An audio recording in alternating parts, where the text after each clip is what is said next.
नमस्कार। गायत्री ज्योतिष केंद्र में आप सभी लोगों का स्वागत है। आप लोगों के लिए हमेशा ही ज्योतिष शास्त्र से जुड़ी महत्वपूर्ण जानकारी के एपिसोड हम समय समय पर प्रचारित करते रहते हैं।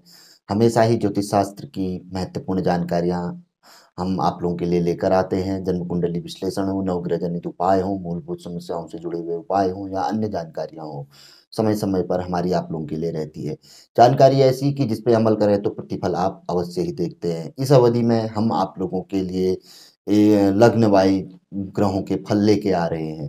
तो आज हम आप लोगों के लिए वृश्चिक लग्न के 12 भाव में स्थित सूर्य ग्रह का फल हम लेकर आए हैं। हम बताएंगे कि वृश्चिक लग्न के 12 भाव में किसी का वृश्चिक लग्न है तो वह उनके लिए तो यह महत्वपूर्ण जानकारी है। अन्य ज्योतिष के जिज्ञासाओं के लिए भी यह महत्वपूर्ण जानकारी है।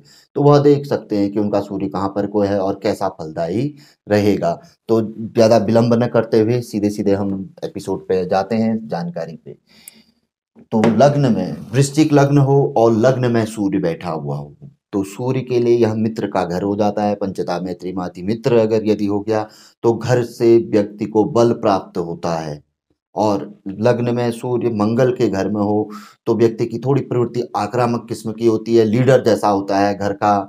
और सब में और ऐसे व्यक्ति का सबके ऊपर पे जैसे एक हक जमाना, अपना ऑर्डर जमाना, दूसरे के ऊपर पे अपना आधिपत्य जमाना, ऐसी व्यक्ति की प्रवृत्ति यहाँ पर को रहती है। तो कुल मिला के लग्न का सूर्य यदि शुभ दृष्टिगत हो तो व्यक्ति घर से मजबूत रहता है, अधिकार जमाने वाला व्यक्ति रहता है। यदि खराब स्थिति में हो तो व्यक्ति हमेशा चिड़चिड़ापन, व्यक्ति को हमेशा मानसिक तनाव, डिप्रेशन आदि में रहता है, घर के अंदर तनाव रहता है। इसके अलावा स्वास्थ्य से संबंधित समस्याओं से ऐसा व्यक्ति घिरे रहता है, क्योंकि लग्न तनु भाव इसे कहा गया है। दूसरे भाव में यदि सूर्य हो, बृहस्पति के घर में यदि सूर्य हो तो ऐसा सूर्य अच्छा माना जाता है, शुभ दृष्टिगत। ऐसे सूर्य व्यक्ति को धनवान बनाता है, अच्छे मित्र बंधु बांधव व्यक्ति को मिलते हैं। और यदि सूर्य यहाँ पर को कुदृष्टिगत हो जाए, खराब दृष्टिगत हो जाए, तो ऐसी स्थिति में धनहीनता व्यक्ति को देखने में आती है।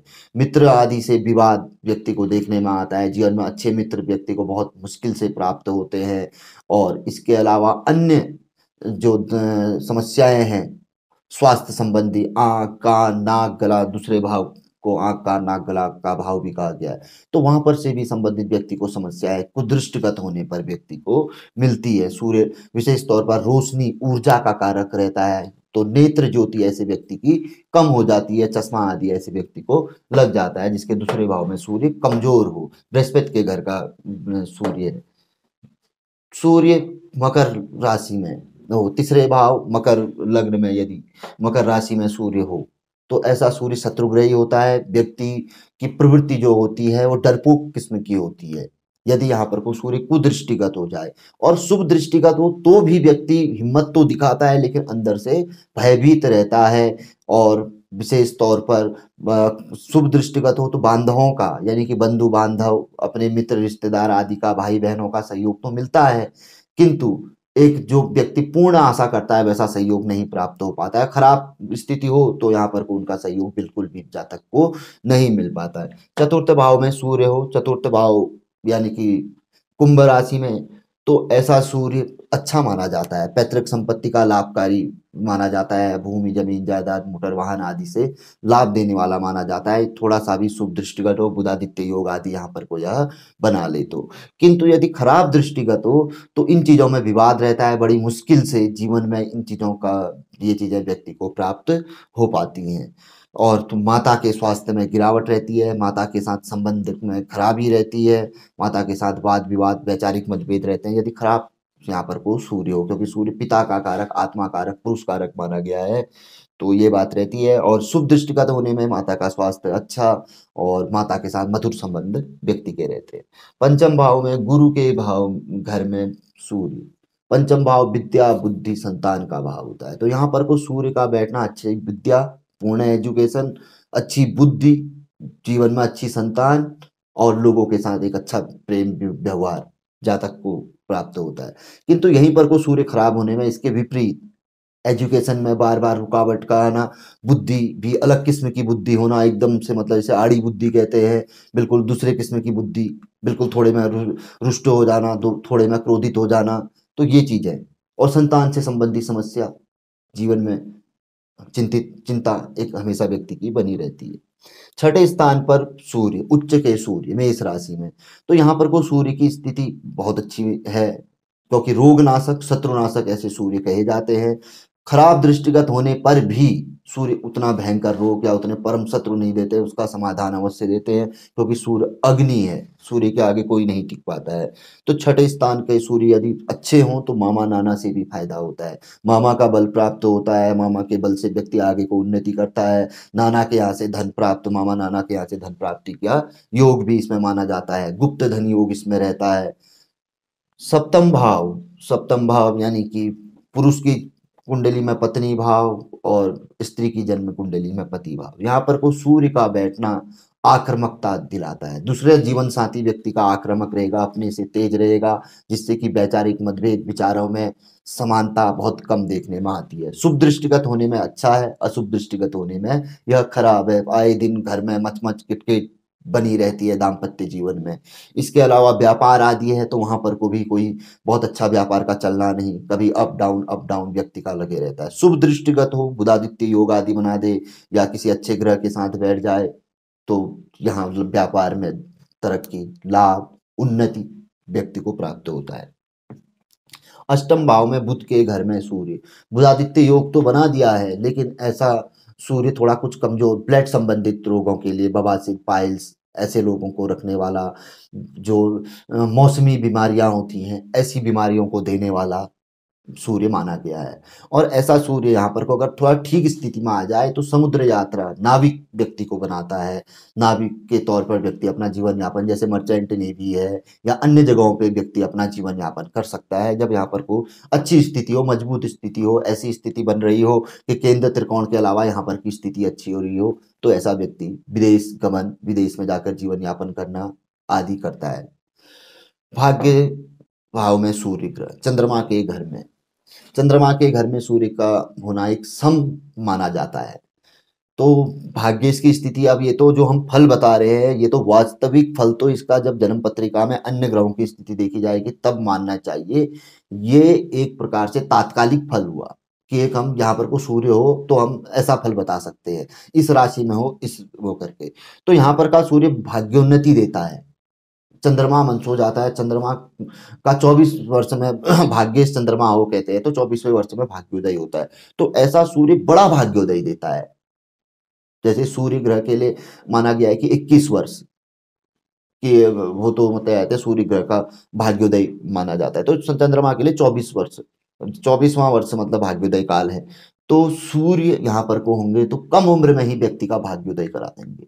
और सूर्य की स्थिति थोड़ी खराब हो रही होगी, केतु राहु आदि के साथ ग्रसित होंगे तो व्यक्ति को थोड़ी दिक्कतें आती है। भाग्य तो जगता है, देर से जगता है। जो काम हमारा 2023 में होना चाहिए वो 2025 में हो रहा है, तो कोई फायदा नहीं है उसका, तो बस वही वाली चीज हो जाती है खराब दृष्टिगत होने में। दसम भाव में सूर्य अपने घर में स्वग्रही, ऐसा सूर्य अगर शुभ थोड़ा सा भी दृष्टिगत हो तो राजनीति, व्यापार जगत में व्यक्ति को बुलंदियों पे लेके जाता है। ऐसा व्यक्ति आईएएस पीसीएस बड़ा अधिकारी गण बनता है, किसी अच्छे लेवल पे होता है। अच्छा जज ऐसा व्यक्ति कहा जा सकता है, अच्छा वकील ऐसा व्यक्ति कहा जा सकता है, और भी कई प्रकार के बड़े पदों पे, प्रशासनिक पदों पे ऐसा सूर्य व्यक्ति को पहुंचाता है।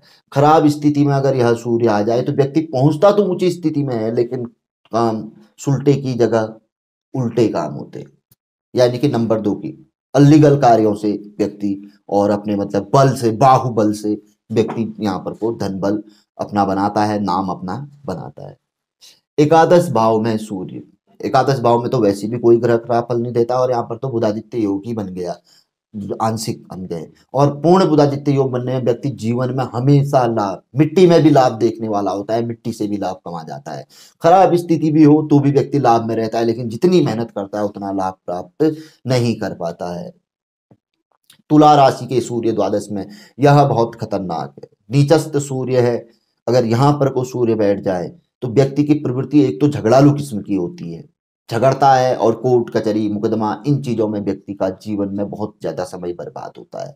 व्यसनों की ओर व्यक्ति की युति हो जाती है, गलत व्यसनों की ओर, और गलत आचार विचार व्यवहार व्यक्ति का हो जाता है। तो बचाव करना चाहिए, यहाँ पर को तो विशेष तौर पर सूर्य अगर शुभ हो जाए तो बहुत बढ़िया है। ऐसा व्यक्ति संभल कर कहीं देश विदेश में जाकर अपना जीवन यापन कर लेता है और घर से दूर रहता है, किंतु लाभकारी कहीं ना कहीं रहता है। अगर शुभ दृष्टिगत हो जाए, बुधादित्य योग बन जाए, कुछ ऐसा हो जाए अच्छा वो, अब वैसे बहुत कम चांस रहते हैं। तो ऐसी परिस्थिति में व्यक्ति को सूर्य ग्रह जनित उपाय जो हम बताते हैं आप लोगों को, और किसी अच्छे ज्योतिषी से विचार विमर्श कर अपनी जन्म पत्रिका अवश्य दिखा लेनी चाहिए। सब सर्वप्रथम प्रथमतया राय यही हमारी आप लोग के लिए रहेगी।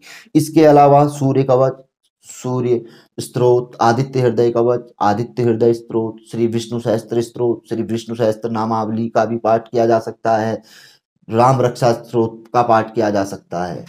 तो बहुत सी चीजें हैं। तो सूर्य का प्रातःकाल सूर्योपासना, ब्रह्म मुहूर्त में उठिए, अंधेरे में ही भगवान सूर्य को जल दे दीजिए। सूर्य भगवान कभी अस्त थोड़ी होते हैं। इंडिया में अगर रात हो रही है तो अमेरिका में उजाला है, वहां दिन हो रहा है, तो सूर्य भगवान कभी अस्त नहीं होते हैं। तो इसलिए ब्रह्म मुहूर्त में दिया गया भगवान सूर्य को जल अति शीघ्र फलदायी रहता है। तो काफी अच्छी जानकारी थी। इसी श्रृंखला में अगला एपिसोड हम धनु लग्न का लेके आएंगे। तो जानकारी कैसी लगी जरूर एपिसोड के माध्यम से हमें बता सकते हैं, आप नीचे कमेंट बॉक्स में लिख सकते हैं। पसंद आए तो वीडियो को लाइक व शेयर जरूर करें। नए लोगों से आग्रह रहता है कि चैनल को सब्सक्राइब करें, बेल आइकन दबाएं। बहुत अच्छी जानकारी है, समय समय पर देखने को सुनने को मिलेगी। कुंडली विश्लेषण आदि का भी कार्य किया जाता है न्यूनतम शुल्क में, वो भी आप लोगों को सेवा उपलब्ध रहेगी। और एपिसोड जो हमने आज तक दिए हैं 4-5 साल में, उनको देखें तो बहुत अच्छी जानकारी, 90% समस्या तो आपकी वहीं से हल हो जाएगी। तो मिलेंगे ऐसी किसी बहुत अच्छी जानकारी के एपिसोड के साथ अगले वीडियो में। तब तक के लिए नमस्कार, जय श्री राम, जय श्री कृष्णा, ओम नमः शिवाय।